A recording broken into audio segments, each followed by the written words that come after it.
So we just waiting on for Rodney to come in and connect, and it looked like we got him. How you doing today, sir? What's up, big dog? Hey, man, I appreciate you during this time of this lockdown. So how's everything been going for you during the lockdown situation? Oh, it's going, man. You know, it's a tough time for comedians, but it's a great time at the same time. So, yes, sir. You know, and thanks for coming on my live the other night and doing open mic, man. You had a funny set. Oh, I appreciate it. I appreciate it.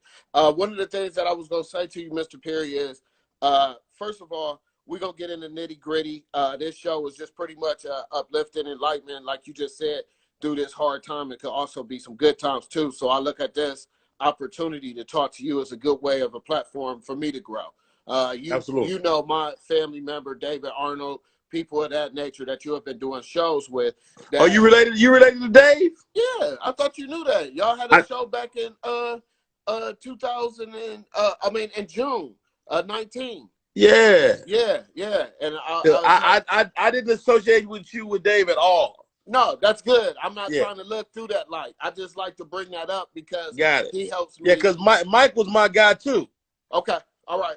Because he helps me mentally, like what you're going to do for us, for the comedians that's on here as well. Yeah, that's one of my best friends in the world, man. We go back 20-some years. Okay. Now, I'm going to get into the history so the people that know. Rodney Perry's been on movies, Medea's Big Happy Family Reunion, Chicago, Pulaski, Jones. You was Mayor Pope. Yes, I was. Okay. Living the Life. You had the Truly Blessed, Johnson's Family Vacation, With or Without You, and the list goes on and on. So I just want to give you a shout out and thank you for all those films as well. But I heard your career started through the military. Do you want to elaborate on that? Yeah, I was in the Navy from 1990 to 1998. I actually, you know, David and I served, both of us served in the Navy, actually. And we were both, you know, out by the time we met each other. But yeah, man, I was a Navy guy, man, and I spent most of my 20s in the military. You know, you know, I was stationed. I knew I wanted to be a comedian though. So I was stationed in New Orleans my first tour with people like my buddy Harry Ratchford, who writes with Kevin Hart now. Dr. Ken John from the Hangover movies. He was with us during that time. Okay. And so there was a lot of us around in New Orleans. And then I took orders to the Bay Area trying to get to California my second tour. Okay. And I was in the talent pool with Cat Williams and Lunell and a lot of other great comedians. Well, I want to give a shout out for that too, because you had me and Ray on your show, and we had explained to you that it's a privilege to be an alumni of the Bay Area Comedy Competition and Festival. And you were in that. You know, I was not only in it, but I won it. I was gonna let you do the honors of that. I wasn't gonna spoil everything for you. I won it. I won it in 2002, but I made it to the semifinals in 2001, which was the best year for me. So that year, I meet Cedric Entertainer's road manager. Said they connect me with Sid. I go on tour with Sid. I toured for the whole summer. So when I came back the following year, my confidence was so high. It wasn't no way I wasn't going to win. Now let me ask you this though: what happened first? Was it the hosting or the stand-up comedy, like the co-hosting and things of that nature? Comedy is always first. Huh? Comedy is first. Comedy is before everything. Like I was doing comedy. And what I noticed is that, what's up, Spank? What I noticed is that if I wanted people to know, to come see me and buy a ticket, I had to get on TV or in movies. And so that's why I did that. What's up, Jabari? Okay, because I mean that's where I was going. I'm like, I don't know what happened first. Was it the stand-up or the Monique show? Now, everybody may know the Monique show and things of that nature, but you were a co-host on that. So I didn't know if you were doing stand-up all that time. So what year was this when you first started? No, I started doing stand-up in the early 90s. You know, I mean, for real, I mean, Monique don't happen to 2004. No, sir, 2010. Monique was 2010? Yeah. Okay, all right. It's only 10 years ago. So Monique and I had become friends on the comedy circuit. And so when I when she had a radio show. I became her co-host on radio first. Okay. So she and I did radio together, and then we went from radio into the TV show. Yeah, because I think I finally got hit and fell in love with your style of comedy. Like, I'm a writer. So, as you know, the history of family I come from, I like writing. All right? Okay. So, the thing about it is, my first thing about you was the First Amendment. Okay. Martin Lawrence. And I was like, oh, man, this dude clever. Then it turned into the Jamie Foxx Laugh Palooza. Okay. And Palooza was before First Amendment, chronologically. But, you know, I mean, people become aware of you at different points in your career. I mean, by the time you see me, I done already done Comic View 8 times. Yeah, see, that's why I said I didn't see none of the comic views. I didn't get hit. Yeah. So that's one thing that I like to encourage young comics to do is kind of learn their history and know who they watching, because you never know. It may be something that has been before that got them to where you like them now. So indeed. Yeah. Now let me ask you this: have you ever did any kind of warm-ups on sitcoms and shows like that? Okay. Warm-up sustained me when I lived in LA. I mean, I warmed up. My first warm-up job was for Kim Whitley had a show on O Drama on BET called O Drama, and myself, Joey Wells, and Rodman, we doubled as writers and warm-up for that show. Okay. And oddly enough, the lady that executive produced the show ultimately executive produced the Monique show many years later. So it all kind of go together. Now, let me, Mr. Perry, elaborate on that. People don't know what we're talking about when I say warm-up shows or whatever. So elaborate and let them know what that is instead of me spelling that out, because that's one of the things I'm looking for. So audience warm-up, which you rarely see nowadays, first of all. Okay. But audience warm-up, so back in the day, all sitcoms had a live studio audience. Okay. So they would have a human being to keep the audience energized and up, do it, because it was like watching a long play, and they would stop and do stuff over and stuff like that. So I did that for a while in LA, and I made great money. I mean, I was getting $1,500 a day. Yeah, Lunel told me that's how, believe it or not, she said that's how D.L. Hughley actually took off. D.L. was a warm-up guy. Who else was a warm-up guy? I mean, it's so many of us. A lot of the comics, Louis Dix, who was on Sirius a lot, he was a quintessential warm-up guy. Alex Thomas was a warm-up guy. And it was a great way to make money and sustain yourself in LA, man. Yeah. And you've been on the Chelsea Lately show. You've been with Byron Allen. You have been with Monique, Bill Bellamy, Who Got Jokes. Like, how do you look at yourself right now as your career continues to blossom? I mean, you just work, dog. You know what I mean? It's like we all, I believe this, is that always stay kinetic. Always keep moving. And, you go through ups and downs in your career. And so when you're on a down, that's when you really start working. Okay. And that's when you create. That's when you write a book. I got my book right here. That's when you write your book. You know what I'm saying? Hold that up a little bit more. Give us the title on that. We can barely see it. It's Rodney Perry, Moments on My Journey. Okay. But all right. So you go through that. You go through different life. And at the same time, you living. You got a wife. You got kids. Mm-hmm. And so you got people looking at you to feed them too. So, that's the difference between me and a lot of comedians. I've never been by myself. It's always been me and my family. Okay, so let me ask you this. Out of all the productions of the movies and things that you did, what was the funnest production, either the staff, the studio, that you've been a part of? I've been a part of a lot of dope projects. The politically correct thing is the most recent one I just did. Okay. I shot Coming to America 2 with Eddie Murphy and Arsenio Hall. That was a crazy set, super fun. All these great classic characters. That was dope. But if I'm like completely honest, I work on a show right now on called Family Time on Bounce TV with Bentley Kyle Evans, and that is the funnest set you ever want to be on, man. Okay. Now, Bounce TV has their own network with the stand-up show that you host, correct? Uh-huh. Because I seen Jack Shepard on there, and I got jealous because I felt like I should have been on there. But, yeah. I mean, we're not shooting it no more. I know. Okay. Yeah. That's what I was just about to ask. Marcus D. Wiley. No, we're not shooting no more. They went away.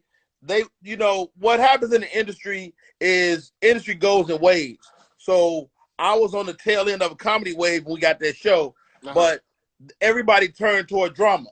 So they didn't diss the comedy show. They just didn't do it no more.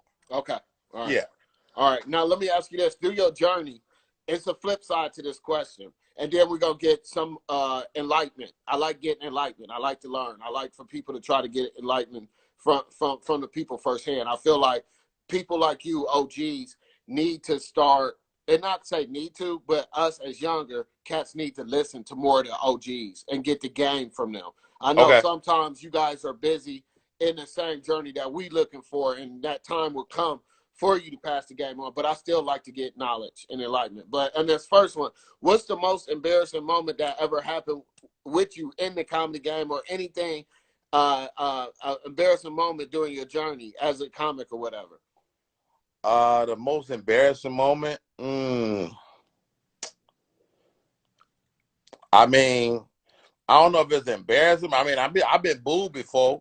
I mean, that's a part of the game. That's not. I mean, that's happening. But I mean, well, okay. Here goes a quick story. So, my brother who used to feature for me, we're on the road in Sacramento, California, playing the Tommy T's in Rancho Cordova, and I'm on stage, and I don't know what I ate today, but I had to shit. Like I had to like, and I was on stage. I was like, okay, can I make it through the end of the set? Right. And my mind was like, no. So I had to call my brother back on stage, and he had to come up and work for a few minutes while I went in the bathroom and took a shit. Okay. All right. Yeah. One of my most embarrassing moments that I'll never forget so far in my history was, it was a Christmas show. So I dressed up like an elf with tights and stuff. And I did not know this show was going to be the magnitude of sold out. Like this before Christmas. And it's the All Ohio Kings of Comedy show. It's with me and another 4 brothers that we call ourselves. We call everybody Kings, but it's just a label. That it's packed. So the host, who is Danger, goes to pass me the mic. Danger on here right now. Yeah, but the microphone clip, the wire fall out. And I can't get it back in, and everybody just quiet looking at me. So then my improv kicked in, and it looked like it was so script. But that was one of the most embarrassing, scariest moments. So far in your life with the comedy, what has been your biggest accomplishment so far in your life? With you just being through the military, everything, what is your biggest accomplishment? That you can look at like a life accomplishment or a comedy accomplishment? Both. They both your life. You give us both. I mean, being a father to my 6 children, that's my biggest accomplishment. That's my legacy. But comedically,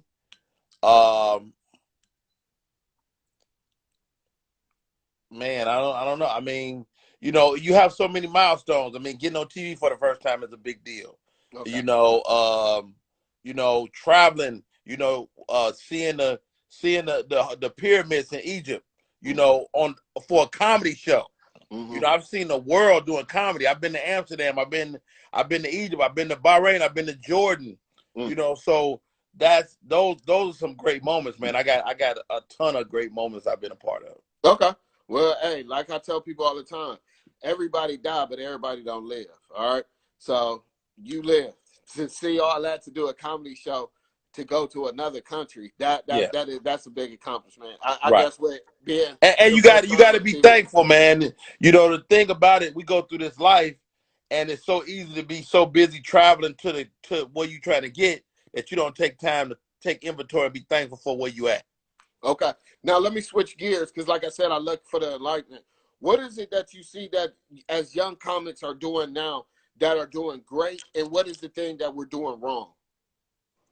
What are comics doing great? I think social media Okay. I think young comics doing social. Like when I was young in the game, we were just trying to be funny, and we were trying to get on TV and movies. But you guys have figured out a way to get famous from this phone, and that in itself is powerful. What do I think cats are doing wrong? They want it without working for it. Okay. You know, they want it without putting all the sets in. And even if you're a social media, you blow up on social, if you decide to walk on that stage and do what I do, you're going to have to become astute at the art. You know, like I don't mind you calling yourself a comedian, and I got some of my peers that really, you like, yo, they say, Rod, you know, my buddy Toure says I give participation trophies, and I'm like, it's not participation. If you're a comedian, you're a comedian, and you got respect for me just because you walk on that stage. But there's another thing to be great, and so what I challenge all my friends to do is aspire to be great. Okay. Now, one of the things that I remember in the early 2000s with watching you is I used to watch comedy shows with females, and they used to say you and Toure was the best dressed people in the game at that time. Oh, they didn't say Toure, but maybe me. Wait, not Toure is somebody different. Toure didn't wear suits. There was another brother wore suits. I'm sorry. I'll take it. But it was him, you know, I came out of the you know, my OGs was Sid the Entertainer and DL Nim and you know, people like Daniel Dugard in the Bay Area, people like Steve Harvey, and I was at the back end of the suit era. Okay. And so, you know, I learned from the OGs, like, you should look better than your audience. Okay. And so the suits was the thing. And so now, I don't know if suits are so prevalent, but I still believe you should have a vibe and a look. You know, it might not be suits, but if you're a comedian, you're on that stage, you're a star, and you gotta dress the part, or people not gonna respect you as one. Yeah, and I'm gonna go back to what you was talking about before. I messed up too, right? He a skinny dude with another skinny dude that used to wear suits. That I remember I was here too. If the females be like, you know, Rodney Perry and him wear the best suits. I didn't really, you know, with being from Cleveland, I felt like the whole suit thing with Steve Harvey. The suits was too big and long. I don't like suits. Like well, that was that time. Every 10 years, fashion changed. Yeah. Yeah. And so when we was wearing the suits, that was the hot shit. Yeah. You know, it's people that wear that motherfucker too long. You be like, come on. Yeah. No, what I was going to say is I don't have no long suits right now. Where I feel like us as comedians in my era versus your era is doing well is like I used to think it was okay. I used to think that it was just okay just to get free alcohol for doing the show and meeting girls, but actually learning the art of it has taken me somewhere totally different. Like I've seen sensation internet people come to a stage on the show with me and they like, man, they wasn't even all that funny. So I don't think people understand the writing, the punchline, and the delivery in a punchline. They just think they're going to get up there for their fame or what they did on a little video. So well, hold on. Fame works. You know, like, I mean, that's one of the things that we're working for is to get famous. You know, but you got to maintain it though, too, Mr. Perry. But this is what you got to wrap your mind around. Internet people are talking to a new set of people. Like this is what I was trying to explain to one of my boys recently. Like social media stars, they not my kids. I'm a comedian. My children are people like you. They're the children of reality. So they came up watching, you know, people like what's the girl? Anybody from the Real Housewives. They watch that. Yeah. And so they end up doing comedy, but they come from reality. And so Jersey Shore, stuff like that. They have to learn the discipline of comedy. And so the irony of it is that, like say for instance, take a Country Wayne, right? Mm-hmm. Country Wayne has a huge following. Over the last 5 years, Country Wayne went from not being a great comic to being really good. Yeah. Guess what? If you keep doing sets, you will be good. Yeah. Period. But dude, I feel like some comedians don't take the concept of knowing that. Like, it don't matter what they know. Okay. If they doing sets, then they doing it. They're gonna figure it out. Okay. Like you and me, we went through the open mics and we did this. Imagine doing that when everybody's looking. Like if you went viral today, all of a sudden everybody looking, you ready. Yeah. So a person that wasn't ready is to be applauded for finding his way while everybody was looking. Okay. It's a blessing for people not to see you when you ain't shit. Yeah. Okay. All right. That's what I got you on here for. That's the knowledge and the key. So where do you think after this whole pandemic, where comedy is going from here? Or what is executives and things of that do you think they're going to try to look for going into this new age or this new era? Since you said every 10 years. Yeah, you know what, man? I think this is definitely going to mark time for us in comedy. Talking to people the last few days, I talked to club owners, I talked to people that produce shows, and they believe that people aren't coming back to live shows. I don't believe it. Like, I think people are going to, when they say you can go, people are going to go.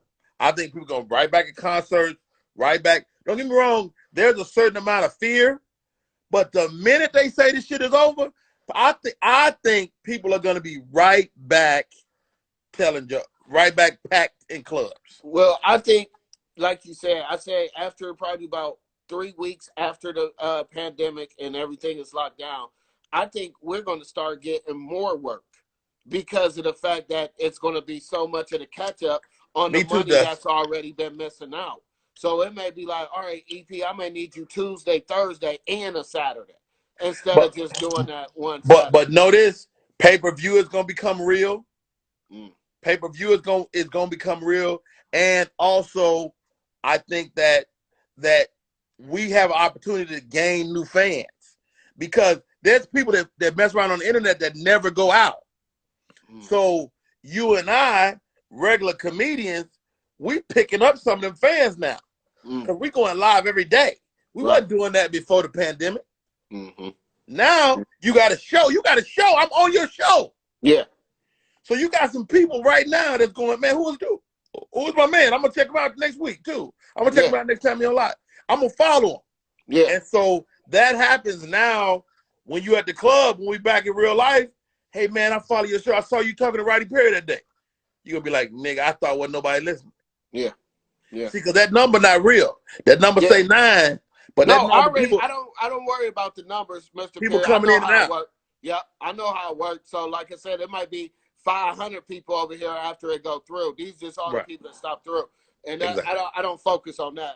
I'm just more in awe, like I said, that I got the opportunity to have you spend your time with me. Like I said, that's the pleasure of having the lockdown. You're dropping jewels, okay? Like you just said, you just gave us some intel on basically how to market ourselves through this little platform right here to what I'm doing. So that's jewels. So you can keep on going with dropping them, but I was going to say, do you like doing the voiceovers better than stand-up, or you like interacting on the stage? I'm a stand-up. I'm a stand-up before anything. Okay. And I did some voiceover. I did a thing called It's Your World on the Tom Joyner Morning Show for a few years. Yeah. And at that time, it was perfect timing, man. Matter of fact, I still got one of the checks in my desk right here.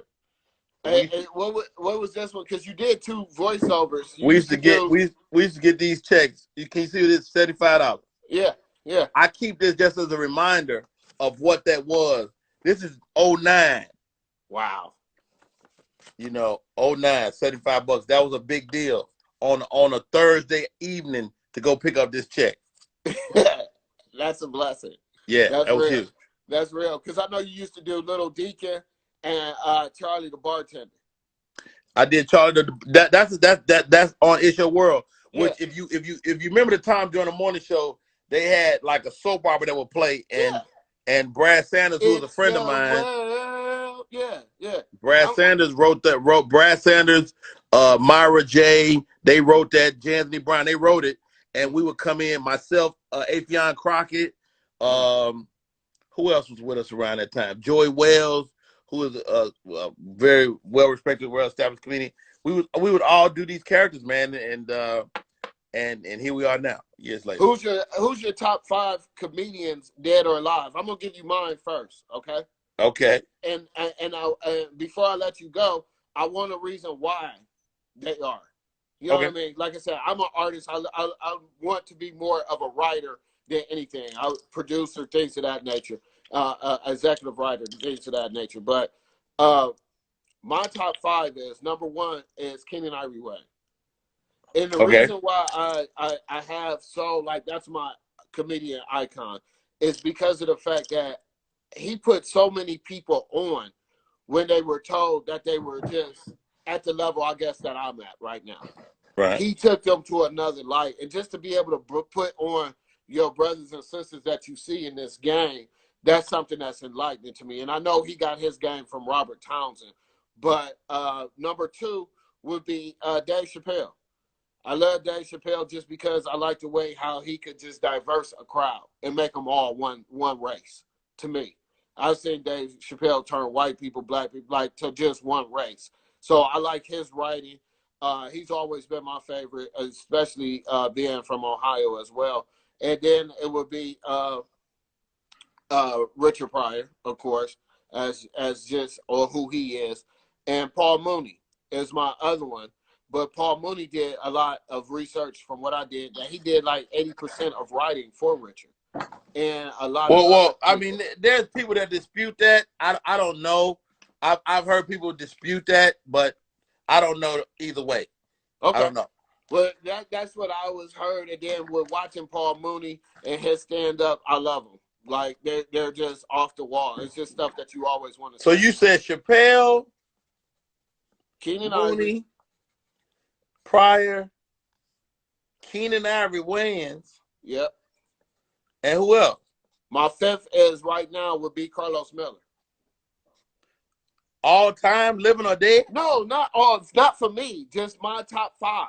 Just my top 5. No, you asked me all time, living or dead. I'm gonna tell you mine. But I'm gonna tell you my top 5 comedians that I like right now. I mean, in history.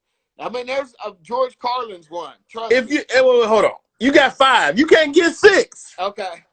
Well, I'm gonna leave it at that, and I'll put George Carlin at Carlos Miller's spot. Carlos would drop to 6. All right, Carlin. All right, now that makes sense. George Carlin, and then we'll drop Carlos Miller in there at number 6. Okay. All right. You about to lose all credibility. So No. This is just my opinion. That's not in any order. Or were you giving them in order? No, I'm just giving them to you. Okay. For me, Pryor, Murphy. Pryor, Murphy, Chappelle. Just for the sake, I'm gonna put a woman in there at Monique. Okay. And Pryor, Murphy, Chappelle modern day. Pryor, Murphy.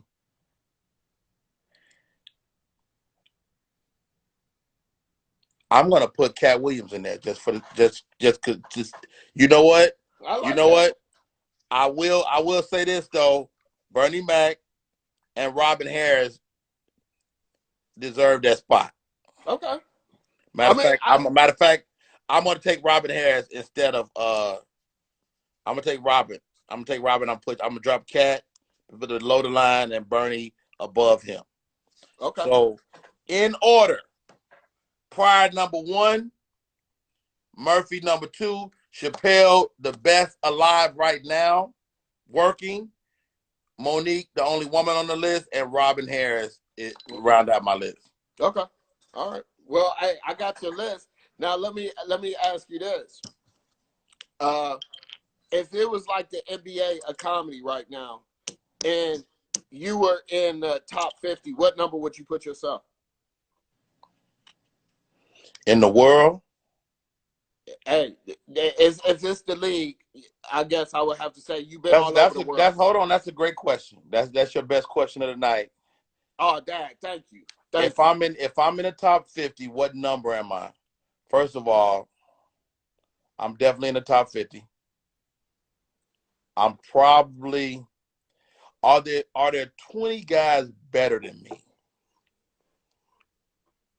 It could be a female too. Or female. Yeah. Male or female. I'm gonna say I'll put me right at 25. I don't think there's 24 people better than me in the world. Okay, so who over you and who behind you? I'm not gonna say.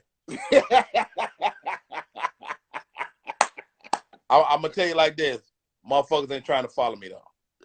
Hey, I understand that. Now, I think when a comedian, and like how I was taught, is know your role in a certain sense. If you have me on the show and I'm featuring, I'm not about to make it seem like I'm funnier than a headliner, because I think that might be my last time on the show with you. Not necessarily. I personally like my shows to be funny. Yeah. So I want you to be funny, and I'm not gonna tell you not to do certain jokes. I don't like people bouncing around doing different sets all weekend. Yeah. But do your set, motherfucker, smash, get your accolades, go out in the lobby, sell your shit, do your thing. Right. You know, only thing I don't like a lot of raw crowd work. Yeah. Do your set, get the fuck off the stage. Mm-hmm. Do your time. Yeah. See, I think people don't respect the time. Do your time. Like if you're a feature, or if you're featuring or if you're featuring or hosting for me, do your time. Because if you do anything less, you eating into my time. Yeah. And I don't like that. Yeah, I get it. But my job is to make them forget you. I don't care how good you do. My job is to make them forget you. Well, people don't know what the job of a headliner is. Most people think the headliner is just somebody that go last, but the headliner is the person that put the people in the seats. You know what I mean? And absolutely. When you realize that as an artist, then you have a bigger respect. But I hate when people do shows, and I've been on shows, and they be like, oh, man, I'm going to kill this mug, and then they be terrible. And you can't actually help younger people nowadays, because you try to help them with their craft and try to help them because you've been there before, and they don't want to take it, and they don't, usually go nowhere. Then you find out they're a rapper. So what do you think about the good and the bad about comedy? Like, how should a person carry themselves as a comic? I mean, you know what? That ain't for nobody to say. But I think my generation has failed a little bit, and like we don't haze like they hazed us. Mm-hmm. Like when I was coming up, the older school comics, they would you couldn't even talk. Like you literally couldn't talk around the vets. Mm-hmm. You had to stand there and they would laugh and talk. You'd be like, so we have almost been too nice. Mm-hmm. And we've kind of created the atmosphere where cats feel like they can just say and do whatever. Mm-hmm. But I give game when I think a guy's receptive. Mm-hmm. But if I think you're not gonna listen, I ain't got time. Mm-hmm. Or if I shoot something out and you don't take it, I'll be like, all right. Mm-hmm. So it is what it is. If a guy, it's just gonna take him longer to get to the finish line. Mm-hmm. I'm not saying he's not gonna make it to the finish line, but if you miss one nugget from me, that could save your ass 5 years. Mm-hmm. Mm-hmm. Mm-hmm. That was deep right there. I ain't got nothing to say. I felt like being next to the OG just listening. It's like, all right, yeah. Since that the best question I had was on that one, but I'm quiet now. I'm listening. I'm just soaking it in. The game never changed, and the reality is, if you take care of the game will take care of you. Everybody get hot. Everybody gets hot. And like I say, the comedy is like that. So if you're going to be on the top of the circle sometimes you're going to be on the bottom. You just got to keep rocking. Keep rocking. Who do you feel is the most underrated comic? See, me, I was looking at a lot of history, and I feel like people still don't really know the history of Whoopi Goldberg all like that. You know, I feel like there's a lot of people. I mean, that Whoopi Goldberg is Whoopi Goldberg is definitely rated. You know, no, I get it, but I'm saying for the younger comedians that we're talking about, like they don't know or probably seen Comic Relief or seen that but work. That's our job. That's the job of the vet to pass the. You know, in Africa they call him a griot. The griot was tasked with telling the stories. It's my job to tell the stories. Mm-hmm. When you find a guy that's willing to sit down and listen, you give him the game. Mm-hmm. You know, not Mike call you, but Michael call you, one of my OGs, Jan Brown told me, hey, the best thing you give a comic is some game. Mm-hmm. Not money, not a gig, some game. Mm-hmm. And you know, the game is not a game. Well, I appreciate you today. I'm gonna send you some footage of my stuff as well.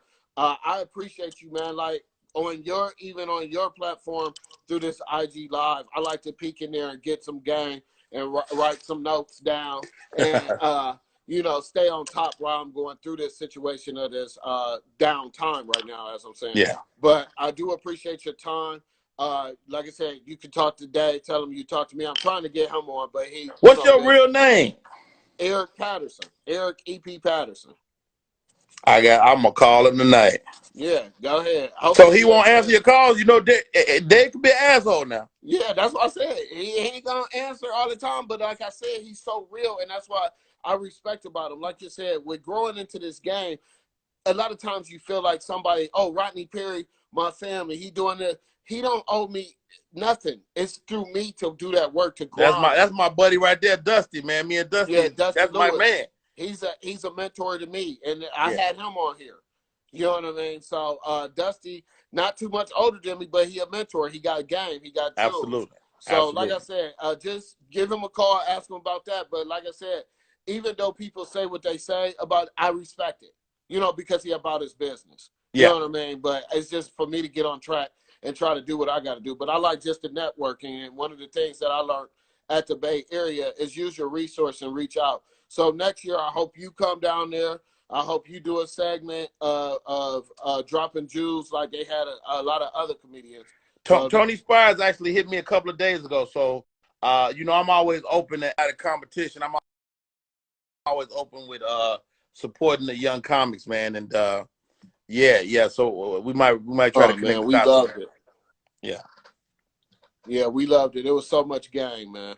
Yeah. So you know, I tell you all the time, that contest is less about the contest and more about the connection with your peers. Well, what's like up, I said, for one of the things for them to tell us that we the class of 2020 and watch how we're going to blossom up. And then just once we got to our hometown, stuff started just, you know, going. And it was kind of like a camp in a way, because it's like I miss my brother Rodney that I hung out with for 5 days.